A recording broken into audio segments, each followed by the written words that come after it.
Hey les bambins, j'espère que vous allez bien, en tout cas moi ça va nickel. On se retrouve aujourd'hui pour une vidéo sur la Ligue 1, la deuxième journée avec 9 matchs au programme. On en a l'habitude du 22 au 24 août avec d'abord, on commencera par le Paris Saint-Germain contre Angers, puis il y aura Marseille contre le PFC, donc le Paris Football Club, puis Nice contre Auxerre et Lyon contre Metz. Et le dimanche 24 août, Lorient contre Rennes, Toulouse-Brest, Strasbourg-Nantes, Le Havre-Lens et enfin la très belle affiche, Lille contre Monaco. Voilà, n'hésitez pas à venir nous rejoindre sur le site VIP, les réseaux sociaux. Tout est à l'écran et en description. N'hésitez surtout pas à mettre vos pronostics, vos critiques positives ou négatives, votre petit pouce qui va bien pour faire monter la vidéo le plus haut possible. Et n'oubliez surtout pas de nous rejoindre. On est au-delà des 19 600. Merci encore. On ne fait pas de points sur le classement car toutes les équipes qui ont gagné lors de la première journée sont en tête et toutes celles qui ont perdu sont malheureusement pour elles en fin de tableau, à part bien entendu les matchs nuls qui ont lieu entre Brest et Lille, où seules ces deux formations ont pris un petit point. Toutes les autres donc sont ou devant ou derrière. Et on commence par le Paris Saint-Germain, donc contre Angers. Les Parisiens ont fait deux rencontres depuis leur retour de la Coupe du Monde des clubs, ayant eu un mois pour se reposer. Ils ont réussi à s'imposer contre Tottenham au penalty lors de la Super Coupe d'Europe, et également de s'imposer à Nantes sur un but un petit peu chanceux, mais qui montre quand même que le Paris Saint-Germain est toujours concerné, surtout qu'ils avaient fait tourner. Ils vont espérer continuer sur leur lancée contre Angers, qui de son côté s'est imposé également contre l'autre équipe parisienne, le Paris FC, qui remontait dans l'élite française depuis un certain temps. En tout cas, Angers reste sur 4 victoires consécutives. Ils n'ont pas perdu pendant la préparation et sont même sur 6 clean sheets consécutifs, ne prenant qu'un petit but contre leur match amical contre les Herbiers. C'était le 16 juillet. Donc, vous l'aurez compris, les Angevins ont retenu les leçons de la saison passée. Mais il en faudra sans doute plus pour accrocher les Parisiens chez eux pour un retour triomphal après donc une très belle saison dernière. Et sur ce match-là, je verrai le Paris Saint-Germain s'imposer 3-1 avec le Paris Saint-Germain qui marque le plus de 2,5 buts sur le match et une cote à 1,40. On enchaîne avec Marseille contre le Paris FC. Voilà un deuxième choc avec une équipe de la capitale qui s'annonce palpitant, avec des joueurs revanchards du côté du Paris FC. Je pense à Maxime Lopez. Mais c'est surtout une équipe ambitieuse qui veut absolument se rattraper de l'accro à Angers, où s'était incliné 1-0 le week-end dernier. Mais du côté de Marseille, il y a également énormément de revanche à prendre avec deux joueurs qui ne joueront plus pour l'Olympique de Marseille. Il s'agit de l'anglais Rowe et également du français Adrien Rabiot. Ce qui est surtout une énorme surprise, mais il y a une bagarre entre les deux joueurs et c'est allé vraiment très loin. Et le board marseillais a décidé de les vendre dans la foulée. En tout cas, il y aura une équipe remodelée, il y a encore peut-être des absents. Medina était incertain, peut-être qu'il jouera. En tout cas, il s'était blessé lors d'un entraînement en début de semaine. Et à moins d'une arrivée dans la soirée, voire demain matin, où il pourrait encore peut-être être qualifié, il n'y aura pas de nouvelles recrues. Et on rappellera que Marseille s'est incliné à Rennes alors qu'ils étaient à 11 contre 10 depuis la demi-heure de jeu, ont pris un but en toute fin de rencontre et ça a été totalement la catastrophe, surtout qu'on a annoncé les Marseillais concurrencer le Paris Saint-Germain et Monaco. Mais sur ce match-là, je verrai quand même Marseille s'imposer 2-1 avec le plus de 2,5 buts sur le match et une cote 1,67. Poursuivons avec Nice contre Auxerre. Les Niçois se sont inclinés lors de leur entrée en lice en Ligue 1 à la maison, en plus contre les Toulousains, prenant un but dans les toutes fins de rencontre, un peu à la scénario de l'Olympique de Marseille, sauf qu'eux, ils étaient à 11 contre 11. Ils avaient surtout perdu contre Benfica en milieu de semaine, se faisant éliminer de la Champions League. Ils seront reversés en Europa League. Mais quand on voit leur préparation, il y a quand même des regrets à avoir. Rappelons qu'ils avaient battu Feyenoord, Sheffield United, une équipe de Championship en Angleterre. Ils avaient perdu contre Sampdoria, mais c'était quand même assez intéressant. Par contre, beaucoup de cadres perdus. Rappelons qu'ils ont perdu Laborde et Guessant, les deux attaquants, et que Mofi n'est que l'ombre de lui-même. Ils ont également eu des pertes sur blessure, Sanson et Dante. Que vont-ils faire contre Auxerre, qui a gagné lors de la première rencontre contre Lorient, qui avait pourtant fini sa préparation par 2 défaites contre Levante, un club espagnol, et Ipswich, un club anglais qui est descendu en Championship.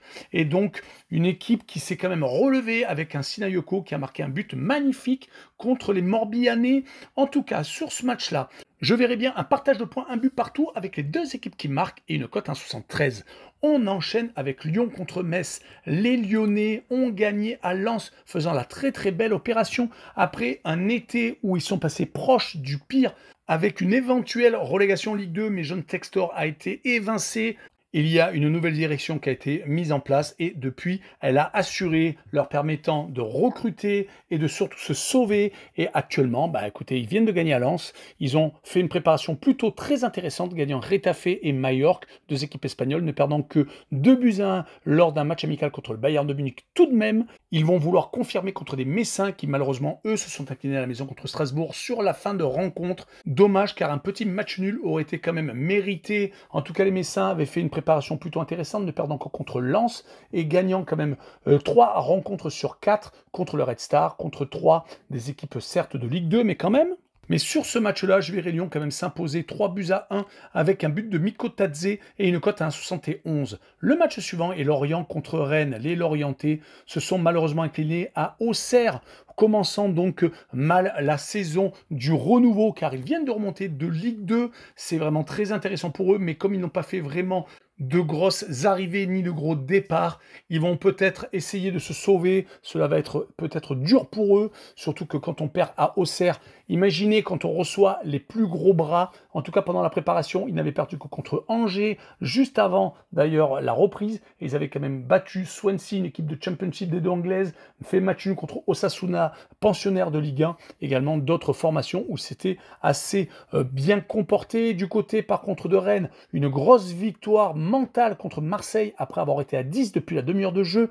Ils ont réussi à gagner grâce à Blas qui a marqué en toute fin de rencontre. Les hommes de Habib Bey ont recruté intelligemment. Quentin Merlin et Rongier sont arrivés de Marseille et d'autres joueurs vont encore arriver, mais en tout cas les Rennais, grâce à leurs cadres comme Seko Fofana ou Brice Samba, peuvent espérer voir haut. Ils avaient fait 4 matchs nuls en 4 matchs amicaux contre le Genoa, équipe italienne, la Real Sociedad, équipe espagnole, et contre le Stade Briochin, mais ça c'était une équipe qui était en National 1.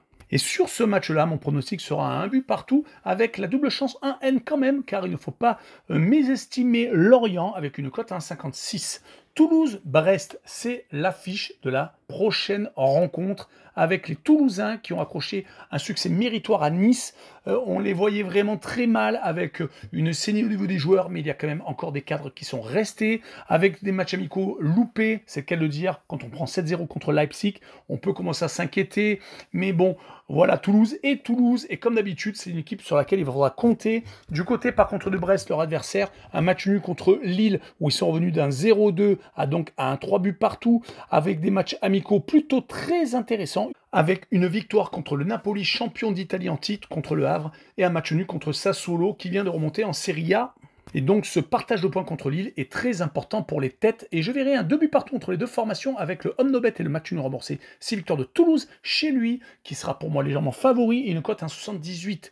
Poursuivons avec Strasbourg contre le Havre. Strasbourg va jouer un match de Ligue Europa Conférence ce soir contre Brøndby, étant favori sur cette rencontre car Strasbourg vient de gagner à Metz. Ils viennent également de battre un record, étant l'équipe la plus jeune sur les 5 plus grands championnats européens. Donc attention à Strasbourg, encore cette année, qui a conservé quand même pas mal de joueurs, mais qui a eu quand même quelques départs. Et vu ce que je viens de voir lors de ce déplacement en terre lorraine, eh ben, les joueurs qui les ont remplacés sont largement au niveau, surtout qu'ils vont jouer contre une équipe de Nantes qui vient de s'incliner contre le Paris Saint-Germain, qui reste sur 4 défaites consécutives, avec les amicaux compris, ayant perdu donc contre le PSG, contre le Paris FC, contre Angers, et contre Guingamp. Une seule victoire, c'était d'entrée de jeu de préparation contre Laval. Attention aux Nantais qui ont perdu quand même quelques joueurs comme Moses Simon, parti au Paris FC, et également Palois qui est parti en fin de contrat à Reims. Et sur ce match-là, je verrai Strasbourg confirmer leur première journée et gagner 2-0 à la maison, avec Strasbourg qui marque le plus de 1,5 but sur le match et une cote à 1,85. L'avant-dernière rencontre est Le Havre contre Lens. Les Havrais ont malheureusement donc perdu la première rencontre 3-1 à Monaco. Est-ce qu'ils auraient pu faire autre chose? Je ne sais pas. En tout cas, ils n'ont pas gagné un seul match de préparation et cela commence à faire beaucoup de prendre déjà 3 buts lors de la première rencontre. Il va falloir se ressaisir contre des Lensois qui ont également perdu à la maison, contre Lyon qui ont perdu beaucoup de cadres, mais qui avaient fait plutôt une préparation ultra intéressante avec une victoire contre Leipzig, contre Wolverhampton, membre de Première Ligue, contre Metz, ne perdant que contre la Roma. Donc ce revers d'entrée de jeu à la maison fait quand même mal aux têtes. Espérons qu'ils feront quelque chose au Havre, mais sur ce match-là, je verrai un 0-0 avec le moins de 3 buts sur le match et une cote à 1,52. On finira avec Lille contre Monaco, la très belle affiche de cette journée. Les Lillois, malgré le départ de beaucoup de joueurs, et encore peut-être que Edon Zegrova va sans doute s'échapper. Il y a eu Gomez qui est parti à Marseille, il y a eu également Jonathan David qui est parti à la Juventus de Turin. Donc attention à Lille, mais quand on voit que Giroud est arrivé, qu'il a déjà marqué après 11 minutes de jeu, on se dit qu'il y a de la relève et les Lillois sont toujours une équipe qui a réussi à recruter des très bons joueurs qui ont réussi à éclater dans la foulée. Osimhen en est l'exemple type, qui n'était pas du tout connu et qui finalement devient un des meilleurs buteurs européens actuels.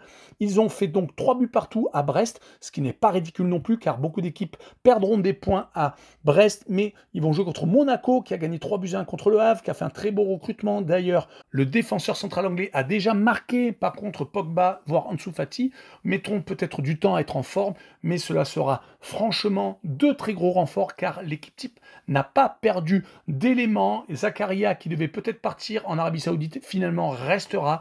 Donc Monaco reste un outsider, voire peut-être un concurrent vraiment sérieux au titre contre le Paris Saint-Germain. En tout cas, lors de leur préparation, ils n'ont perdu que contre l'Inter, et encore ils menaient un but à 0, ayant accroché l'Ajax, battu le Torino, et également Bielefeld, une équipe de Bundesliga 2. Sur ce match-là, je verrai un but partout, car Lille ne doit pas être mésestimé comme Lorient, par exemple, contre Rennes. Et je verrai la combinaison double chance 1N et le moins de 4,5 buts sur le match, et une cote à 1,84. Voilà, on en a fini avec cette vidéo. N'hésitez pas à venir nous rejoindre. Ciao les bam!